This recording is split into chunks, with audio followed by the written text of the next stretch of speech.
So how should India react? How do we navigate the shifting tides of power and security in an uncertain world? From grand strategy to military technology, and from power and conflict to the unseen forces shaping our world, and from battlefields to the halls of power, we decode the past, analyze the present, and anticipate the future of global security. I'm Sandeep Unnithan, and this is the National Security Agenda. Donald Trump has fired the opening shots in a trade war. He's imposed tariffs on every single country in the world, but his biggest target is China.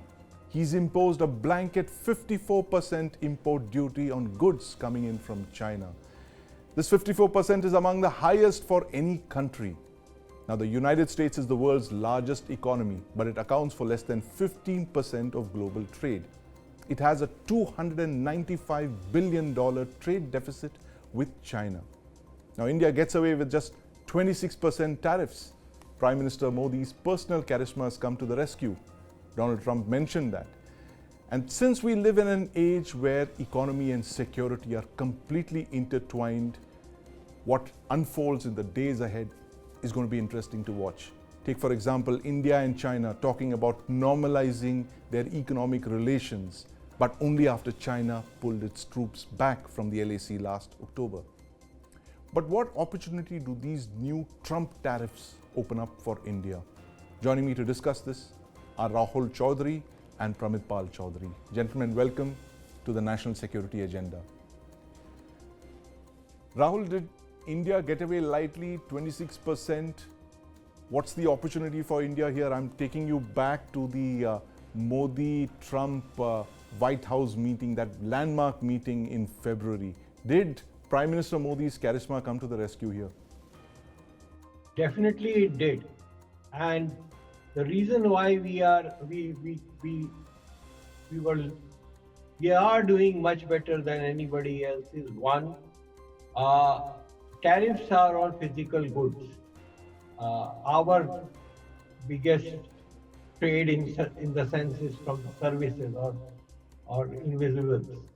So yes, the chemistry played, and more importantly, it is, I think, very well understood by the Americans, and it should be understood by us, that it's a mutually complementary relationship if we have to tame China. And with this gorilla sitting on the borders of India, we have no other option.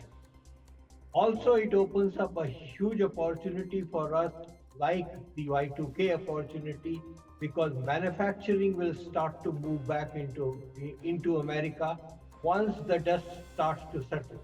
And in the gigafactory kind of manufacturing, there are huge services which are required, and for that, Indian capabilities and expertise will be very, very valuable for them as well for us.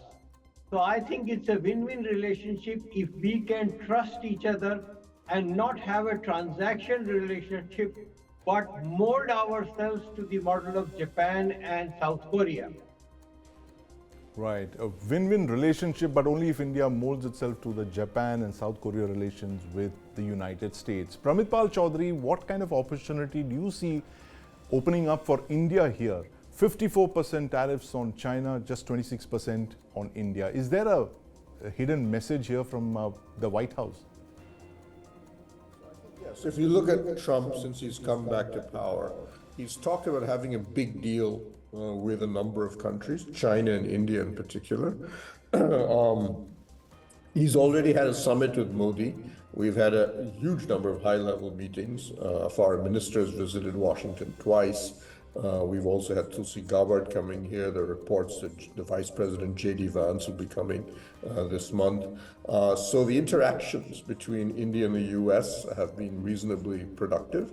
And more than the tariffs has been the announcement that we will put together a bilateral trade agreement. This will be absolutely essential for India and the U.S. relationship. We don't have one right now, and America is by far our biggest economic partner, biggest FDI source, FII source, remittance source, and matches China on a good month in terms of trade. So for us to have an FTA with them would be massively stabilizing, if you wish, for the future of Indian growth.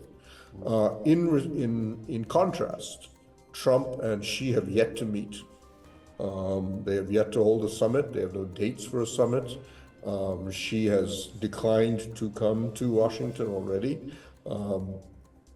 There is no talk of a trade agreement between the two. As you mentioned, a huge tariff has been placed. Two tiers of tariffs have been placed on them. The security establishment, whether it's Waltz or Hegseth, the Pentagon chief, who recently did a small Indo-Pacific tour, language on China extremely hostile. So all in all, you have two different types of relationships moving in very, very different directions. India, in my view, all it has to do now is focus not on the tariffs, but on getting the bilateral trade agreement done. The tariffs I see as an opening action, very Trump-like, to sort of hit you on the head and then put his hand out to say, let's strike a deal, to come out and do that. But yeah, you notice the Indian stock market barely budged as a consequence of the tariffs, 0.6% drop. Right. But I think more importantly that India has put on the table a 0 for 0 tariff agreement, zero for both sides, zero tariffs for 70% of its manufactured goods trade with the United States. And this has been supported by Indian industry. Other than agriculture, Indian industry says we are not bothered by the idea of America having zero tariffs in entry here. So this is a kind of a different relationship we're moving into, but it's not the type of relationship we're going to see between U.S. and China. Absolutely, a very interesting triangle, a love-hate triangle there, India, United States, and of course China. But Rahul, the point that Pramit made about that free trade agreement that's been in the works for a couple of years now, what do you see as the 5 big takeaways from that free trade agreement? What are the things that India must really do to make that free trade agreement come to fruition? I think we will have to demonstrate that we are a far more reliable partner, and this so-called balancing act which we keep on bringing back from the non-aligned days has to now end. I think on people-to-people basis, it is far more clearer that America and India together is a force, not 1 + 1, but 11. However, somewhere in our bureaucratic system, we still have this notion of trying to balance and trying to establish Indian independence. With a gorilla like China on your borders, I think we have to be more pragmatic. And that is the key issue with which, that's the key approach. And I think the government is taking that approach, and Mr. Modi's approach on this and the successes we have got is that at least he is being trusted by Mr. Trump. So this dynamic has to play out, and we need to become a far more reliable partner in the American eyes than we have been till date. Right. What would that entail, Rahul Chaudhary? If you are to become a far more, amenable to the United States, what kind of, do you see a deal in the works? Of course, the free trade agreement is there, but what else do you see? More orders on American companies for nuclear reactors, defense hardware? What's it going to be like? All of that will be the part of the energy security for both has to be part of that deal. Right. And which means that let them frack and let us buy as much oil. In fact, the first term of Trump, this was the biggest change which India did, was started to buy oil from America, and that was taken very positively by the then Trump administration. We have to have all of that, and another area where we have to open up is space. Right. the kind of capabilities and the kind of cost benefit analysis which we can bring to table is huge. The Indian trained manpower and English speaking trained manpower and a time difference of 12 hours, which means the development cycle becomes 24 hours. Right. I, so some of these things have to be baked into the entire piece, and therefore a communication network which is properly secure and trusted uh, between America and India, where commerce can thrive, high-tech commerce can thrive, it should be at the backbone of this trade agreement. Right, backbone of this trade agreement indeed. Pramit Pal Chaudhary, you see India being in a position where it will have to either choose between the United States or China, given the fact that there is talks now of us resuming our economic relations with China, allowing Chinese FDI. There is a section of the government that believes China should be allowed to invest and we need to open up our markets to China. Do you see this FTA coming in the way of that? What happened today with the tariff war between the US and China? Not really. FDI is slightly different from trade. We have always had very tight restrictions on Chinese FDI. Even before the Galwan Valley incident, we had issued Press Note 3. And in Chinese investment, FDI in almost every critical infrastructure area and sector had already been banned. We just now introduced, basically Press Note 3 meant that every Chinese FDI, even in things like, let's say, retail, would have to go through a national security screening process. Chinese FDI had become unnaturally low. Last year, it is down to barely $400 million. In contrast, I think Taiwan invested about $2 billion in India.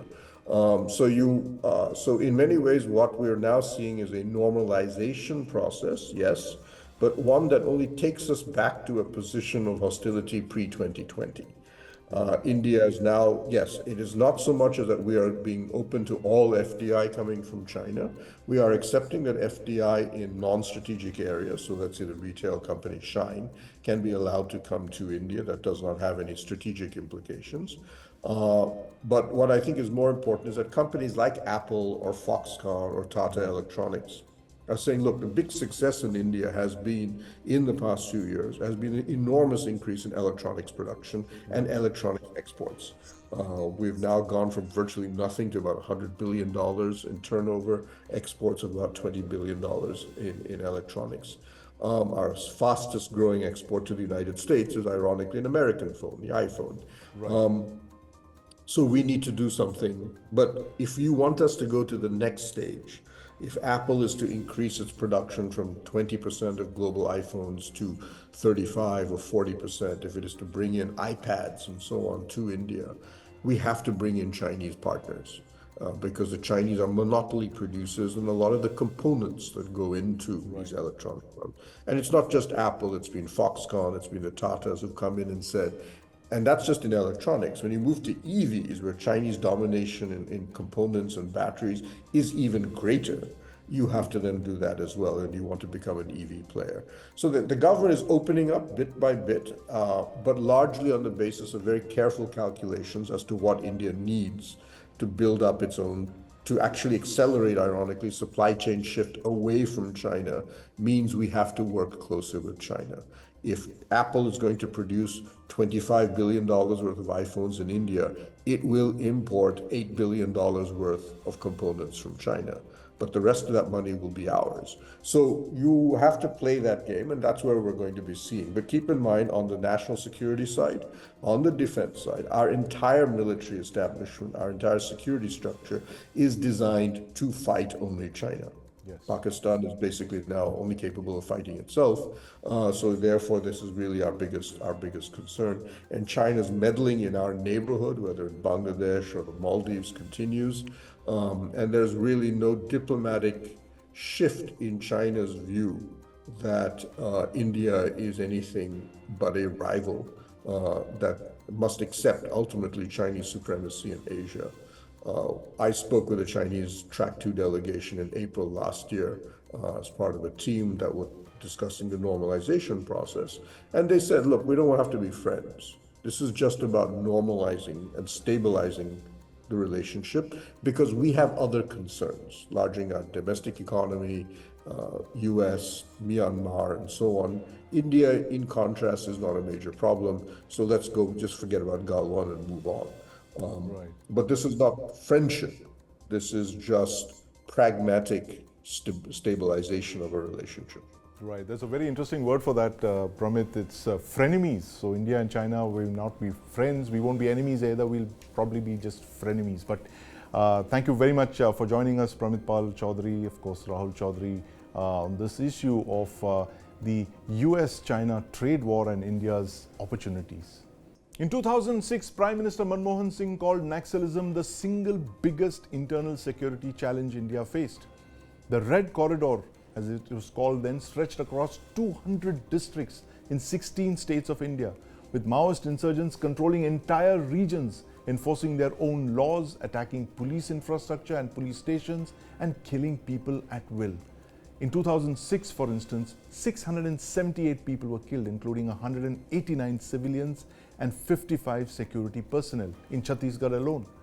Fast forward to 2025, the Naxal insurgency is a shadow of its former self. This red corridor has shrunk to just 40 to 45 districts. The number of hardcore fighters today is below 3,000. It was over 10,000 2 decades ago. The Naxals are cornered and they are just reduced to 6 districts where the entire force, the fighting force of the Naxals, is believed to be confined in.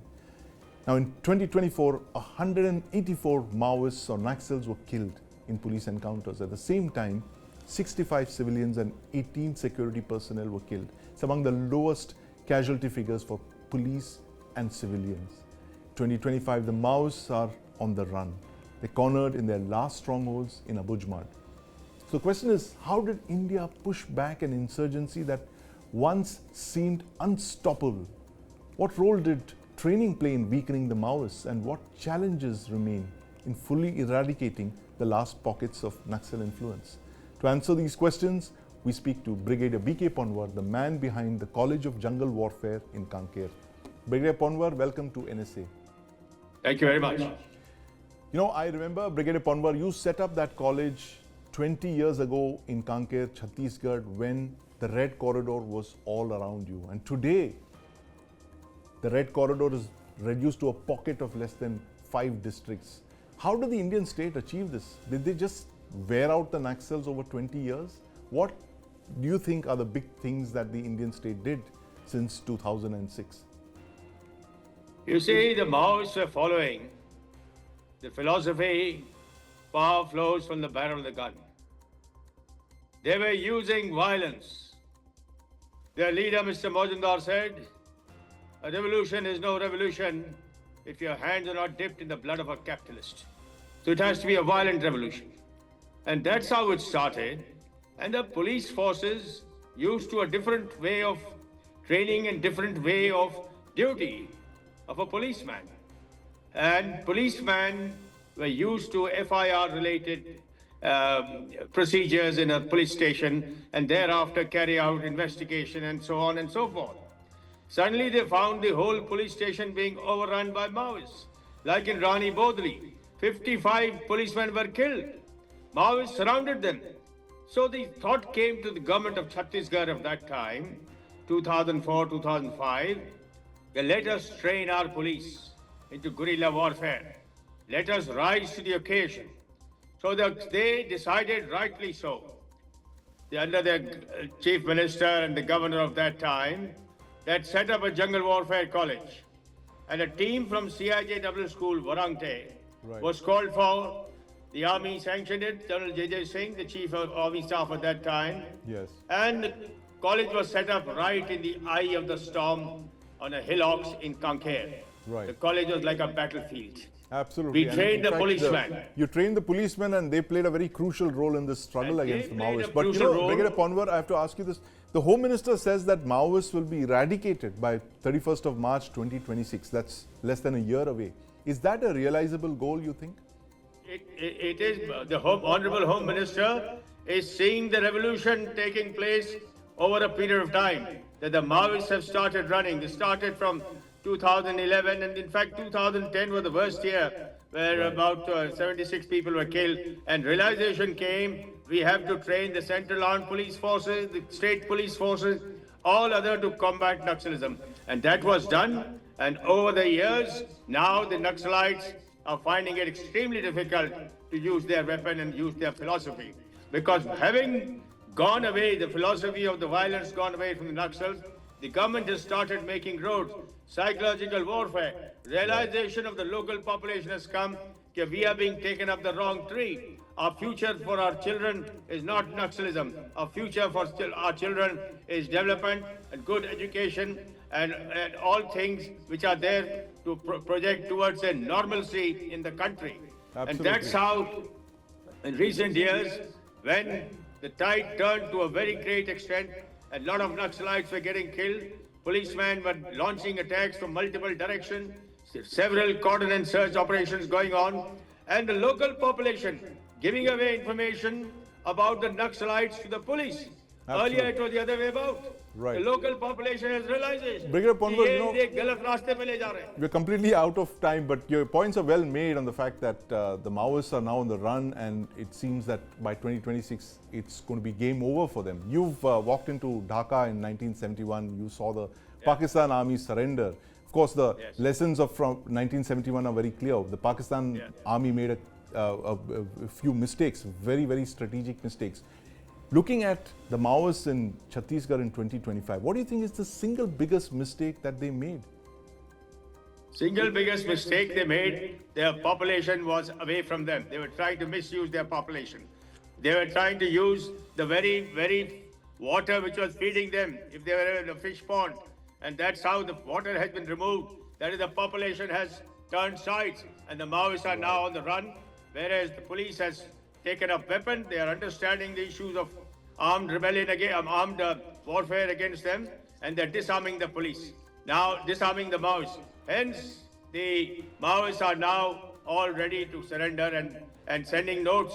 Moment insurgents agencies start sending notes of surrender, means they have finished, they have outlived their so-called aim of putting red flag on Red Fort. Right, the red flag replaced with the white flag of surrender. And thank you very much for joining us, Brigadier Ponwar, from 1971 in India, Pakistan, in Bangladesh to Bastar and Chhattisgarh. It's been a long way. Thank you very much. Thank you very much. India is one of the world's largest importer of defense hardware, but we have set ourselves a goal of becoming completely self-reliant in making our own defense equipment. There's also a target of achieving 50,000 crore rupees worth of defense exports by 2029. Why defense exports from India? This is so that the Indian defense industry is not reliant only on orders from the Indian military. They can supply to the world. Make in India, made for the world, as the government says. And the good news is that we are already on course to the 2029 target. In 2024-25, India exported weapons and equipment worth over 23,000 crore rupees. The big story here is that the Indian private sector has come of age. The private sector has contributed defense exports worth over 15,000 crore this year. This is double the exports by the Indian defense public sector undertakings. It's in fact a threefold jump since 2023-24. Just last year, private sector defense exports were just 1/3 of the public sector exports, 5,800 crore versus 15,000 crore. There's a lesson in this for all of us. If India has to realize its targets of defense exports, both public and private sector engines need to fire. And these engines fire only when orders are placed on Indian industry. Fortunately, the government has been taking the first steps in this direction. In the last 4 months alone, the government has placed orders worth over 90,000 crore rupees on Indian industry, both public and private. The Department of Defense Production has a dedicated portal for application and processing of export authorization requests. The government has brought in policy reforms to boost exports. Industrial licensing has been simplified. Parts and components have been removed from the license regime. SOPs for export authorization have been simplified. But the time has come to create an executive body dedicated to only promoting defense exports. You can look at various models like in the Russian Federation or possibly even South Korea. South Korea, for instance, rose from being number 31 in 2000 in defense exports to become one of the world's top 10 defense exporters today. South Korea exports over $15 billion worth of military equipment every year. That's more than double our 2029 target. And South Korea has done this by energizing its indigenous defense industry, built up huge conglomerates like the Hyundais and the Daewoo's, and focused their attention on exporting military hardware to the world. This is something we need to emulate. We need to unleash the animal spirits of our private sector champions for Atmanirbhar Bharat and defense to become truly successful. That's all for tonight. Thank you for watching, and we'll see you next time with more insights and analysis on the national security agenda.